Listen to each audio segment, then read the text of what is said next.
This video is brought to you by BTI Institute, a New Jersey leader in certification-based management training. That everybody's kind of been thrown into a remote environment. Some people have already used to working with remote teams, but a lot of people might have co-located teams. So things do end up being a little bit different. So hopefully after this presentation, you'll get a feeling as far as things that you could do or possibly change to help you, work with remote teams. So with that, we're going to first start out with introductions, and then basically this is an overview of the agenda, and Nitin and I will be kind of going back and forth when we give this presentation. And I'm not going to read this to you, but pretty much we're going to be focusing on Scrum events. And a lot of the events need you to do the artifacts really well and also have the roles defined.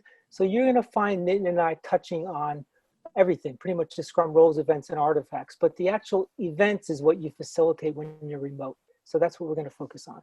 So now a little bit about Nitin and I.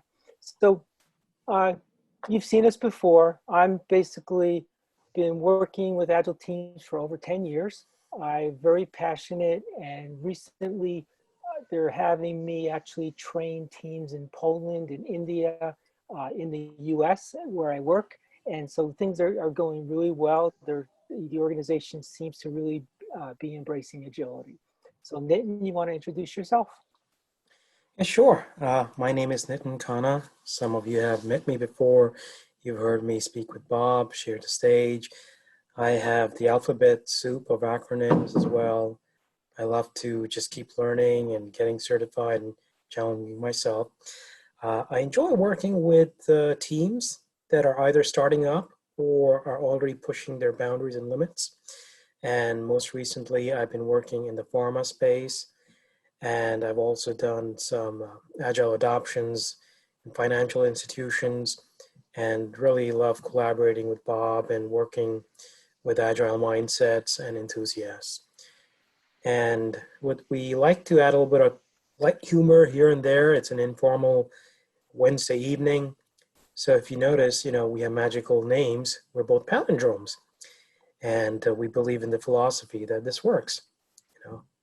So that's us. Next slide, Bob.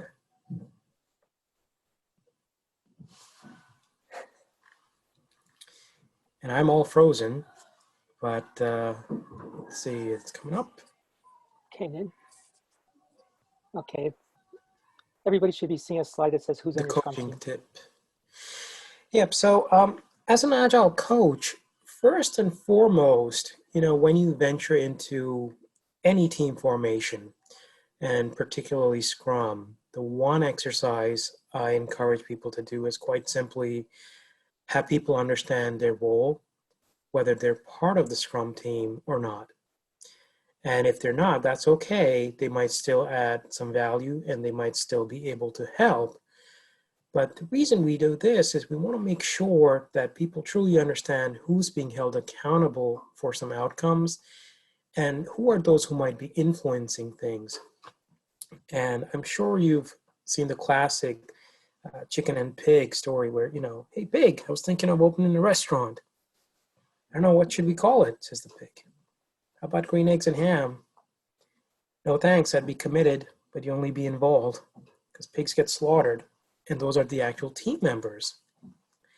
And it's a very simple Excel spreadsheet here with your name, location, role, and whether you're part of the Scrum team or not. You'll see this weave into some other slides and why this is important. Next slide, Bob. Here's another tip. And again, you could do this irrespective of your team formation, whether using Kanban or Scrum or at another level. You're going to come across some scenarios. And some of these are hypothetical and some of these are very common. For example, what happens if somebody's late for your meeting? And as a team, you can decide on a few things. Bob has done this very creatively with some of his teams where there's was it a penny jar or a quarter jar? People put in money, at the end of which people celebrate with pizza. And that might be different from remote teams, but it's a good question to ask. Similarly, what happens when your product owner is not there for your scheduled reviews? What are the expectations? What should we do? And how do we handle things mid-sprint? Because you're going to have interrupts and defects and other things come about. And these are just a few examples. These are going to help with reducing potential conflict. These are going to help with self-organizing as well. Next tip, or next slide, Bob. Okay. Tell us about the Scrum roles and events. Sure. This, again, this is not a presentation about Scrum. We could probably spend a whole session on Scrum itself. But just as a really quick refresher, Nitin and I would like to take you through what Scrum is. So as everybody knows, Scrum has roles, events, and artifacts. So the three roles are, we have a product owner, a Scrum Master, and the Scrum team. Those are the roles that are identified in the Scrum Guide. The product owner basically drives the business value as far as what's coming out of it. The Scrum Master manages the process, and the dev team actually does the work. They're actually building the application. And we're going to get into a little bit more detail in the next slide about that. Then we have 5 events. And this is where we're going to be focusing on tonight to talk about how remote teams, how you can run these events to make them a little more effective. The first event would be sprint planning. And this is when this actually triggers the start of the sprint, when the team actually is presented by with the product owner presents to the team what they would like to be completed in the sprint. So part of this process is the team meets, the product owner gives their wants, and then they end up creating a sprint backlog. So sprint planning is a really important meeting because it creates a very important artifact. The next event is the daily scrum. This is really important. A lot of people call it the daily stand-up, and that's actually an extreme programming term. And what this pretty much means is the team meets every day and plans for the day, and they make commitments to each other. And we're going to get into more detail about that as well. The next would be the sprint review. And this takes place at the end of the sprint. So basically you have your sprint taking place. It could be a 2 or 3 week duration. My teams prefer 3 weeks, so we do a 3-week sprint. So basically we just started a sprint on Tuesday. So 3 weeks from now, we're going to have a sprint review meeting. And that's where we basically bring the product owner and the key stakeholders together, and the dev team actually demonstrates what they built. The next event is the sprint retrospective. And Scrum is all about inspection and adaptation. And this is where the team actually looks back at the last sprint, the last 3 weeks, if they're on a 3-week sprint, and sees what slowed them down, what could they improve, how could they be more efficient, what could we change. And you really should be focusing on this because this is what helps the team improve, because it's all about the team getting better and better as they work together. And the sprint itself is also considered an event. So those are the 5 events. And then we have the 3 artifacts. The first artifact is really important. That's your actual product backlog. That's, you could call all your requirements. And it's really important, and now especially in this remote environment, that your backlog has items that are clearly identified.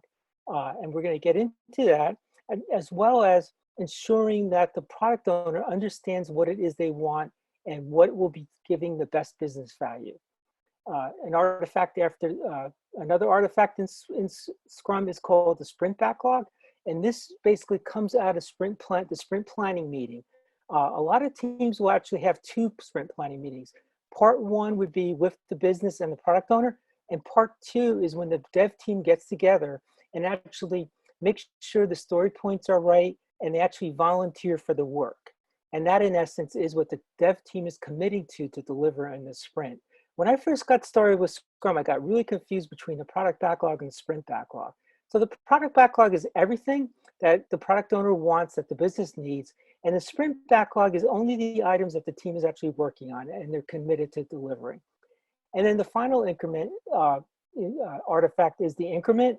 And people get confused with this because sometimes they say, well, it has to be in production to be considered an increment, but really it just needs to be ready to go to production.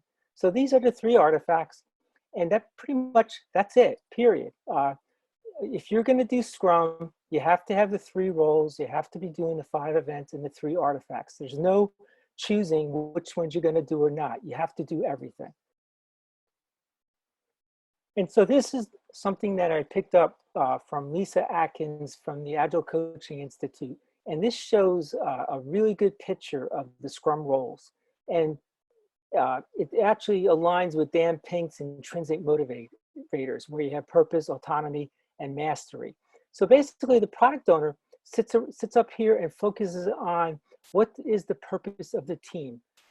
Their job is actually set up the goals, set up what they're trying to do, and also define what's going to be delivering business value. And then the Scrum Master is there to focus on the team's autonomy. And that's basically protecting the team and making sure they follow Scrum and helping the team when things, sometimes people from the outside might want to come in and disrupt things. So the Scrum Master kind of puts up a shield and tries to allow the team to just basically develop what they committed to. And then you have the team. And this team is made up of cross-functional type of roles. A dev team does everything. They do testing, they'll do the UI work, they'll do the middleware work, they'll do the back-end work. Actually, what you want is a team that can do everything, because then you eliminate cross-team communication, which really slows you down. And then and what I like about this chart, everything here is defined in the Scrum guide. But Lisa Atkins, when she built this chart, she said, okay, there's these managers out there, and this is reality. You have your development managers that are constantly going to be going to these developers and saying, I want this, I want that.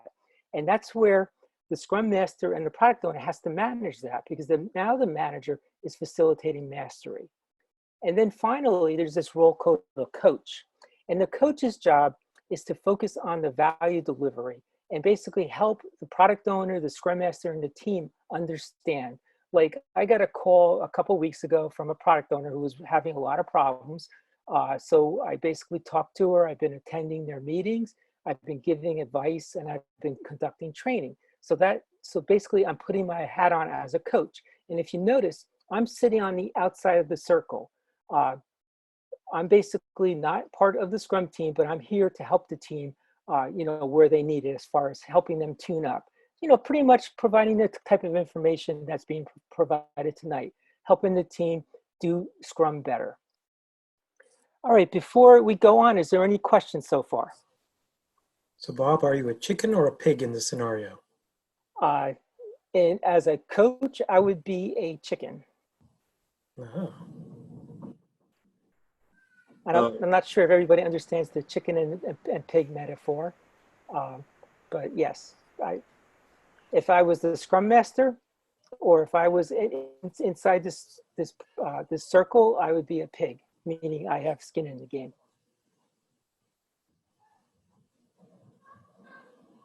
Hey, Bob, this is Hemant. Trying to understand, key differences between Scrum Master and Agile Manager here.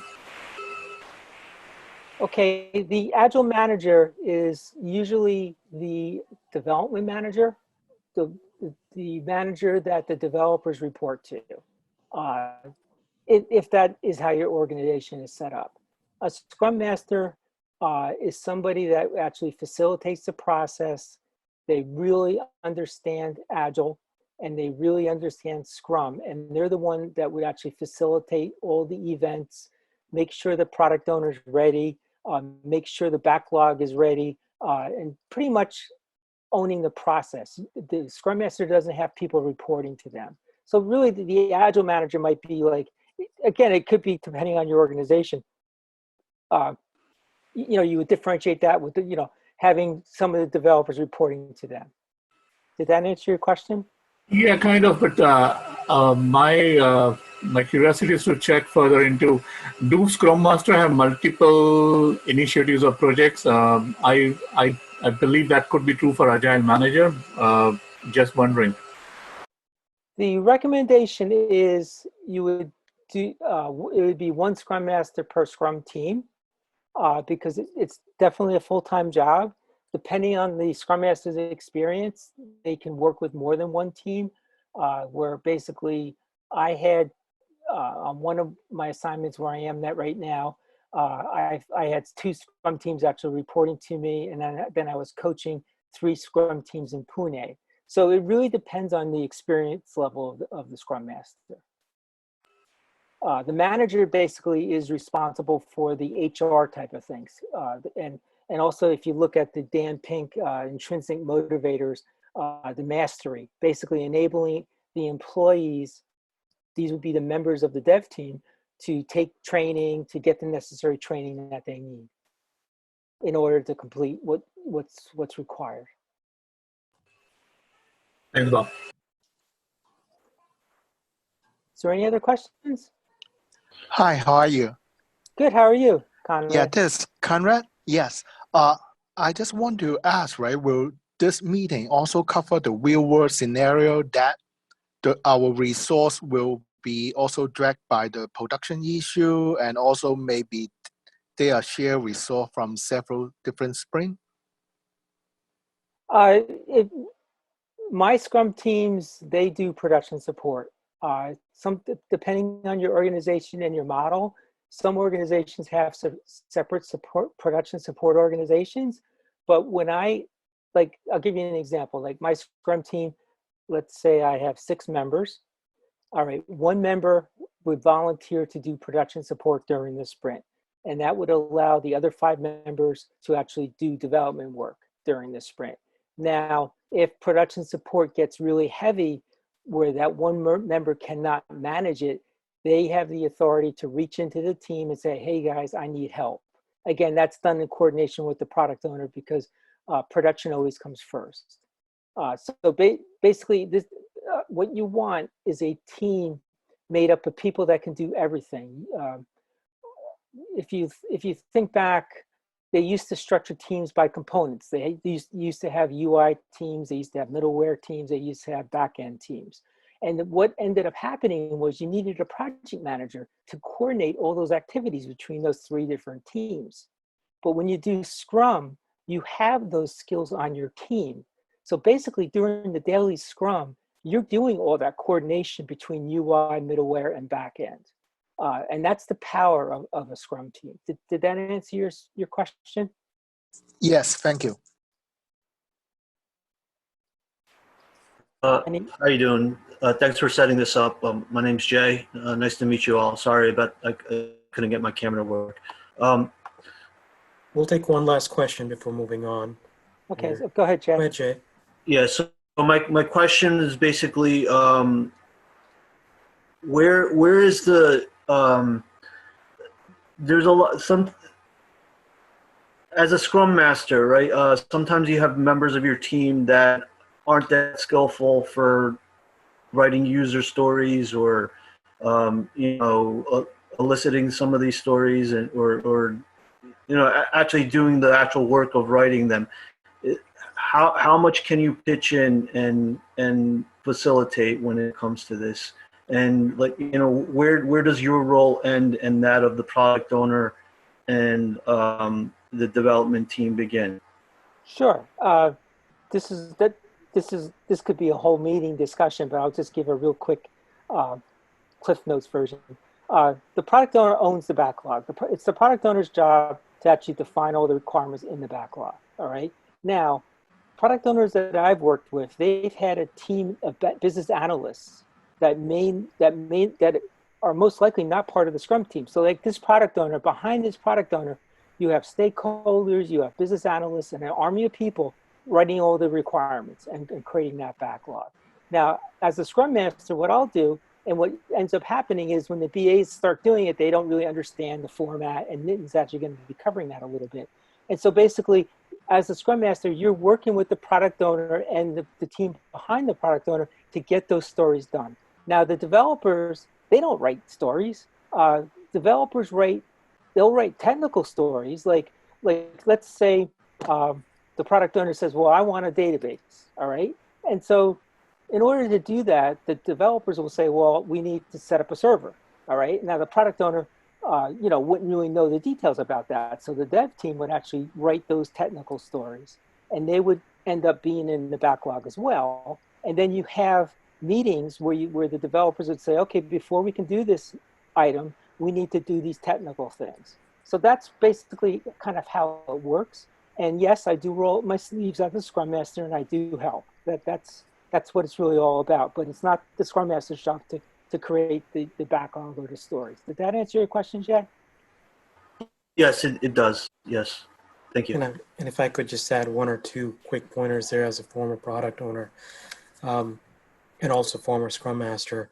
The Scrum Master is there in servitude and serves the product owner in a number of ways. Some of it is just one-on-one in education and training. So product backlog items may or may not be user stories. It could be tasks. They could be spikes. There could be different styles of writing or capturing these as well, like specification by example, behavior-driven development. So as a Scrum Master, if I were to wear that hat, I might introduce some of that or give examples and try to empower the product owner. But that's where I would draw the line and just encourage the product owner to either get support or training. So it's a fine, thin line there.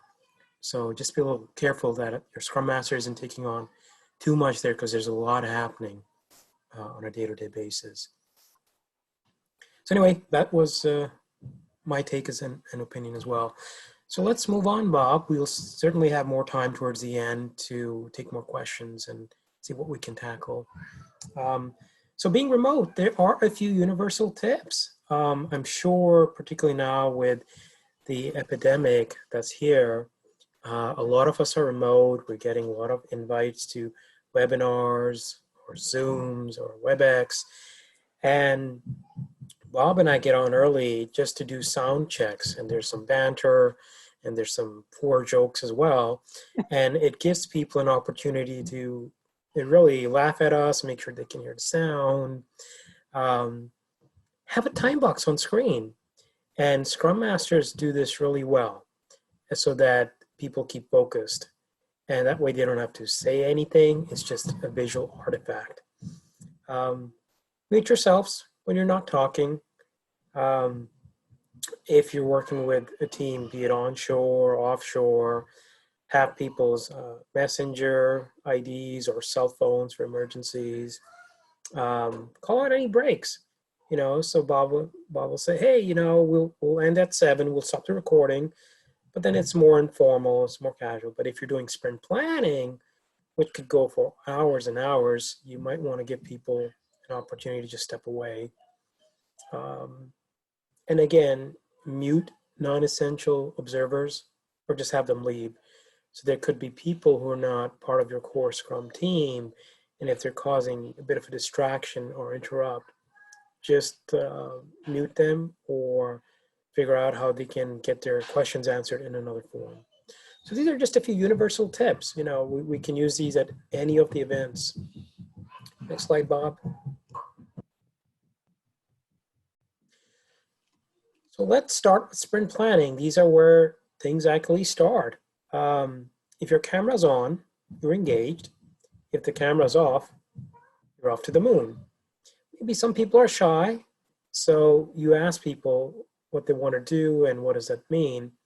But if you're on a remote team and you're expecting their attention, just go ahead and get their information, get their visual that way. Now, there are some specific tips for the product owner. Make sure your product owner is available to answer questions during this time. They're very important to clarify any requirements, do any kind of negotiations, particularly in part 2. The Scrum Master, again, shares the time box on screen and offer just to share the screen so that people know what's going on. And for your dev team members, have breakout rooms if needed. Part 2 particularly is a little bit more technical, so maybe the dev team want to engage with their own peers, or if there are any specialists invited or managers that we've heard about that need to be consulted temporarily, they could be in a separate room. Next slide. Oh yeah, there must always be a clear sprint goal, irrespective. Now, part 2 of sprint planning is really nice to reveal the granular breakdown. This is just an example of subtasks using a popular tool such as Jira. And you can see who's working on what. And again, it's just to make things transparent for everybody. So next slide, please. And if you do go into sprint planning without some sort of refinement, you might get into some problems. So this is just some prep work, and user stories are very common. They're used. Typically, they're as a persona. I need something so that there's a benefit. And this really captures the essence or the voice of the customer instead of making things too technical, which is a database or server. Not to say that those are not needed, but as far as possible, keep your end users in mind. Next slide. So tell us about the daily Scrum, Bob. Okay, thanks, Nitin. Few high-level tips: start on time, and those working agreements that Nitin described at the beginning of the presentation, you should basically be following them. And those working agreements, they begin with the word working, meaning you can change them. You can start with a list, and then as the team evolves, you can change them. And this other idea of keeping it to 15 minutes or less, it is doable. And when the meeting ends, we always say the daily Scrum is over. So this is the daily Scrum. This is the event that we're going to be talking about. All right. When I've been doing this for over 10 years, and I've seen a lot of Scrum Masters run a daily Scrum meeting. However, this is probably the best way to do it. Don't act as like a facilitator. You're more of a silent participant as the Scrum Master. So basically, you let the dev team members decide when to speak. And so what ends up happening is you're actually promoting what you call active listening. So basically, if you take the circle, here's your meeting. So basically, everybody is now doing active listening because nobody called on the person to speak. They just said, okay, I'll go, and then let the next person go. And it really does work. And now, so how do you do this? All right, so this is a little hard at first when you have a meeting. Everybody's going to be on the phone and it's going to be dead silent. And I recommend that you just hold your breath and let that silence go. And then maybe, if there's still nobody talking, you say, okay, who wants to go first? And that would be as much as I say. And then basically the team will start going around giving their updates. And then another idea might be, since the Scrum Master and the product owner are not mandatory people to attend this meeting, if you're finding that you're the middle of all the attention, don't show up at a few meetings. Get the team used to having the meetings without you as the Scrum Master, and then come back and see how the team's doing. So really, this alone will help a lot if you're able to actually start facilitating the meetings like this. I'll give you an example of doing it the other way when you call on people. So basically, when the facilitator calls on people, you're actually promoting what they call passive listening. And basically people are sitting there, and let's say the Scrum Master's in the middle, and so there's active communication going between two people. And so usually when that type of communication happens, people kind of zone out, they kind of stop listening. So basically now everybody else in the meeting has gone into passive mode. They're kind of, thinking about, okay, what's going to happen next? And here's the real clincher.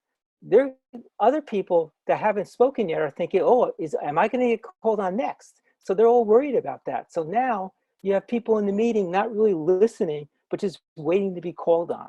So this is really something you want to avoid. And it's really good if you just let the team talk and run the meeting themselves. And how do you accomplish this? The first thing is don't call on people. And a team I recently coached, everybody would say, hi, Mr. Scrum Master, hi, Mrs. Scrum Master, and gave their update. And then basically what I gave them as a coaching recommendation was say, instead of saying hi to the Scrum Master, say hi to the team. Because the daily Scrum meeting is when the team is getting the updates.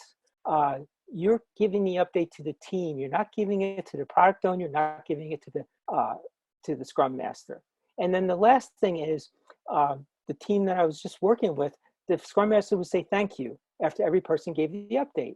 And that almost says that update was given to me when I say thank you. So try to avoid doing those things. And try it tomorrow. If you're actually facilitating daily Scrum meetings, try going in, being silent, and let the team go around. Maybe warn them. Just say, for today's daily Scrum, I'm not going to be calling on people. I like people just to volunteer, and then just be quiet and see what happens. Something to think about. The team size is another major thing that impacts productivity. Jeff Bezos, he made this comment a while ago where if you can't feed a team with 2 pizzas, it's too large.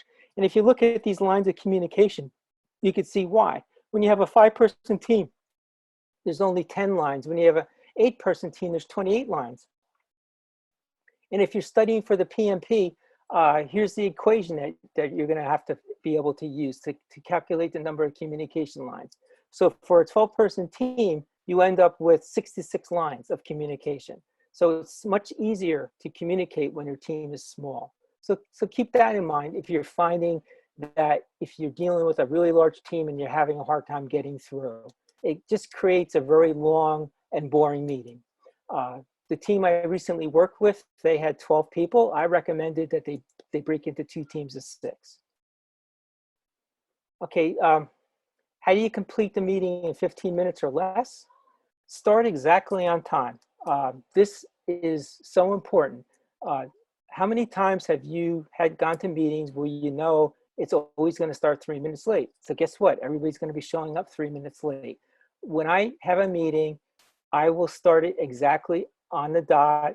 And guess what? People will end up showing up a little bit early and they will stop being late. So it's basically, if you set this rule, and if you have that working agreement, that Nitin covered earlier, you can reinforce it. It's hard to have people put money into a cookie jar, but those are the types of working agreements that you can work with. You also want to always keep on reminding people to stop giving status updates. What they're doing is they're making a commitment to the team. They said, hey guys, I did this yesterday, and I'm planning on doing this today, and I don't have any blockers. Those are the 3 things. And then the next day, the person has to explain to the team if they did not get something done. So that's what makes the meeting powerful, is by having the person giving the commitment. And then the other key is to end it in 15 minutes. If a conversation starts getting too detailed, you would say, why don't we cover that at the end when the daily Scrum is over? And so then after everybody's given their update, someone would announce, ideally a dev team member, not the Scrum Master, they would say the daily Scrum is over. And then that signals to anybody that they can leave. But usually most people do stay, and then you have those detailed discussions. So pretty much that's how you keep it into that 15-minute or less time box. Is there any questions?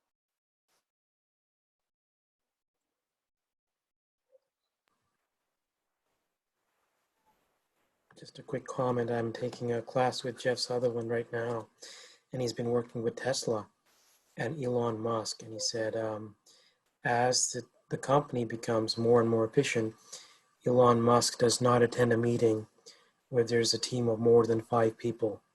If he's invited to a meeting and there are more than 5 people in that team, he will not attend. That's an interesting story. I like that. Yeah.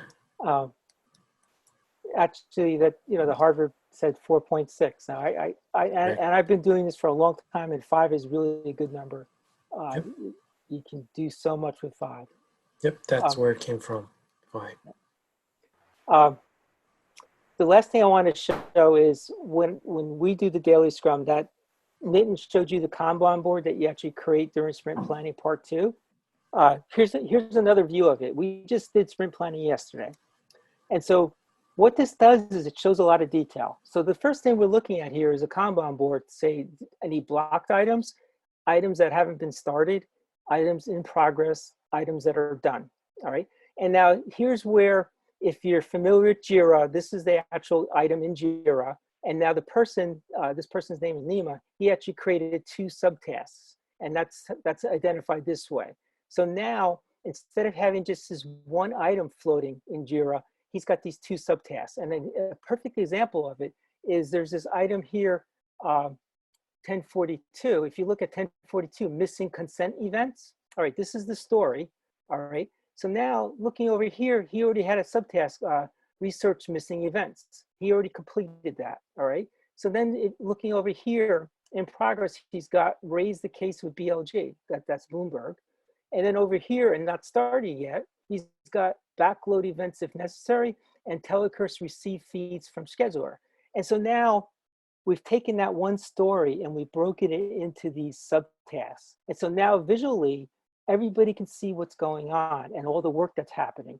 Now, could you imagine if we just had this one story in the whole sprint? It would just be sitting here in progress for the entire sprint. It wouldn't move. By having the subtasks, you're able to actually move the task on a daily basis, because a subtask, it should be designed so that it can be completed within a day or less.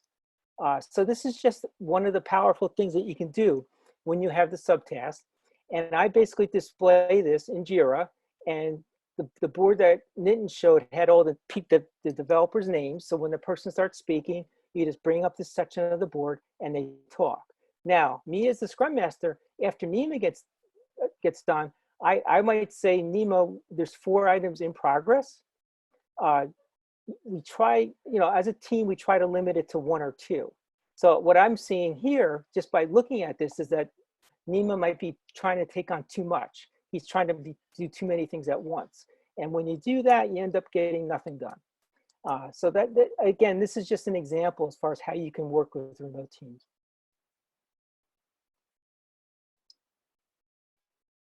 Okay, that was the daily Scrum. The next is the sprint review.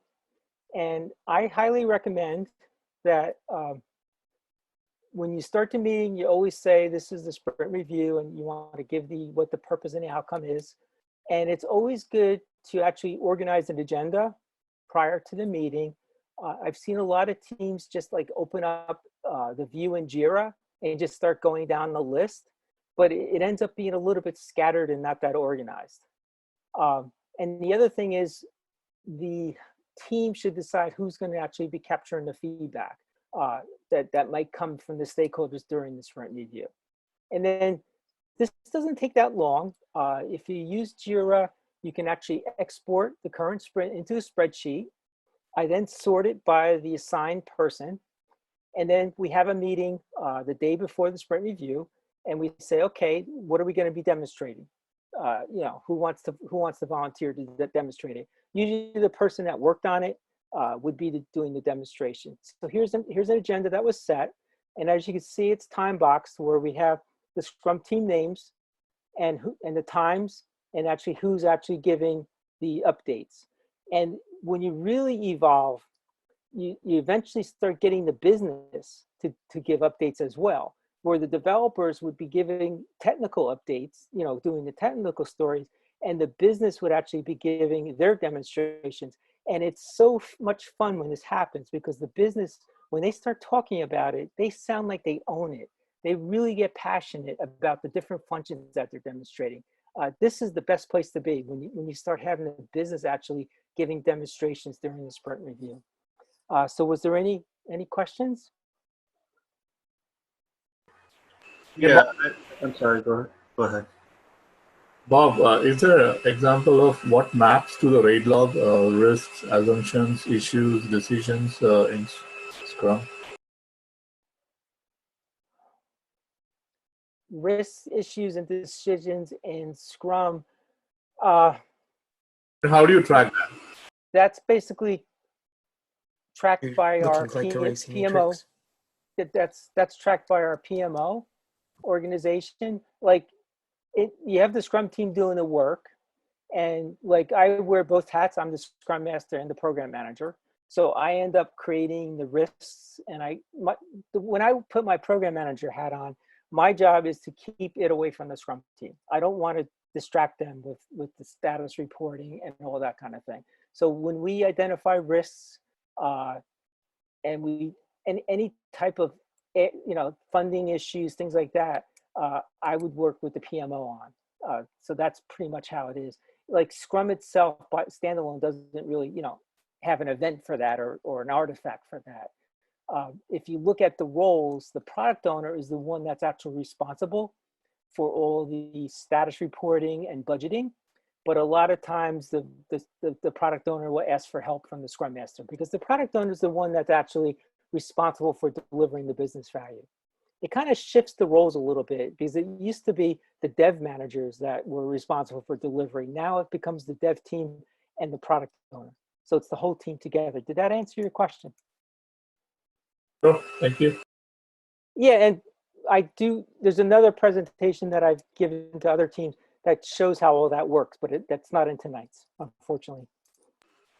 I was curious whether that maps to a Kanban board or something, that adds to the backlog that we need to tackle these risks and issues. And there is a separate review that happens to prioritize them. When you're tackling the risks and issues, if you want the dev team to work on something, you would create an item in the backlog to actually work on that during the sprint, because everything the dev team that you're asking the dev team to work on would be an item in the backlog. They would then volunteer it during the sprint, and it would be part of the Scrum process. Then, if there's like, it might be investigating technology. You might not know if the technology is going to work or not. You might end up doing maybe what you call like a technical spike, to say, okay, these are the things that we want to look at and potentially address, so that we know if we have to come up with a workaround, or if we can accept this risk or not. Yep. Thanks, Bob. Sure. Yeah. Do you have time for another question? Or? Sure, Jay. I have a question about, I guess it would be scaled agile.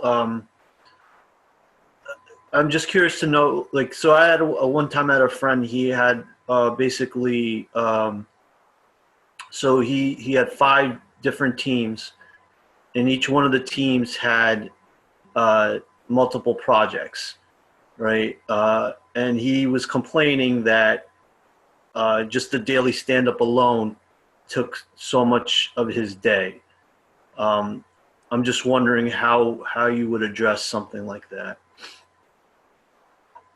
There's different scaling frameworks that you could follow, and the recommendation from all the thought leaders in Agile would be, get Scrum right first before you even think about scaling.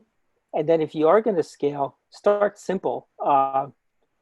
Nitin basically just completed some courses. There was a scaling framework by scrum.org called Nexus, which I would call like a very light version of scaling. And then there's large scale Scrum.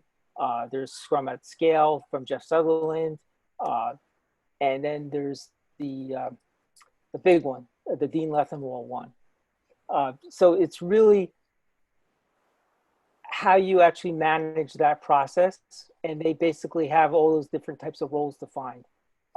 So yes, if a person has to attend 5 Scrum team meetings, that's going to eat up like an hour, probably an hour and a half of the person's day, right then and there. But the question I would have is, does that person need to attend all those meetings? Those are the things that you want to look at. Nitin, did you have anything you could add to that? Yeah, we're going a little off topic, but I love bringing in this anecdotal story. Michael Keaton was in this movie, I think it was called Multiplicity, where he found he could clone himself, and he loved it at first. He could get more work done around the house. He had more time to himself. The kids were happy. The wife was happy. But as soon as he cloned the clone, that clone started walking into walls, talking gibberish, falling over, and there was something weird going on. And this is really into the heart and DNA of Scrum. If you're going to be working with a multitude of teams, if there's any dysfunction, it will scale. So if your first few teams are going beyond 15 minutes, as an example, then expect the others to do that. Cross-team coordinations lead to dependencies, and it can be very difficult. So you want to be very careful how you scale with these things. I'm not entirely sure the role of this person that you're referring to, but it's a very situational thing, and it's also very common in the industry. So I would firstly find out what their true role is, whether they need to attend all of those events, and what's the outcome, and then look at some potential scaling models or ways of communicating. You could even use like a Scrum of Scrums or so on. But let's talk a little afterwards as well to see if you can dig a little deeper in that.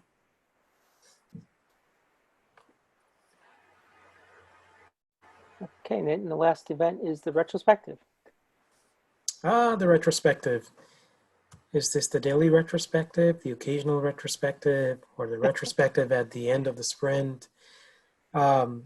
This is truly something that is so important at the end of your dev cycles, that you have an opportunity to look back and see how you're doing.